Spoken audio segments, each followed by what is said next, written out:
আপুরা একটা যে কোনো ড্রেস, সেটা কামিজ হোক বা অন্য ড্রেস হোক, যদি তুমি মেজারমেন্টগুলো ঠিকঠাক নিতে পারো, কাটিং করতে কিন্তু 1 মিনিট লাগে মাত্র। আর মেজারমেন্টগুলো খুব সাবধানে নিতে হয়, কারণ মেজারমেন্টের উপরে ডিপেন্ড করে কিন্তু তোমার জামাটা পারফেক্ট হবে। তুমি চাইলেই তোমার ইচ্ছে মতো মেজারমেন্ট নিতে পারবে না। আর বডি সাইডের পাশে আমি সব সময় একটু বেশি কাপড় নিতে পছন্দ করি, কারণ কাস্টমার যদি কখনো বলে যে একটু বাড়াই দেন, যাতে বাড়াই দিতে পারি, কাপড় সংকটে না পড়ি। আর ছোট ছোট করে দাগ দিতে আমি পছন্দ করি।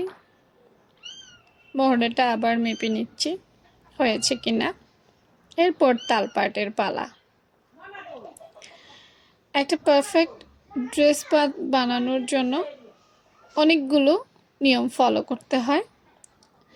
সবগুলো নিয়ম ফলো করলেই তোমার ড্রেসটা সুন্দর হবে। এই ছিল আমাদের আজকের কাটিং। তো ভালো থেকো, আল্লাহ হাফেজ।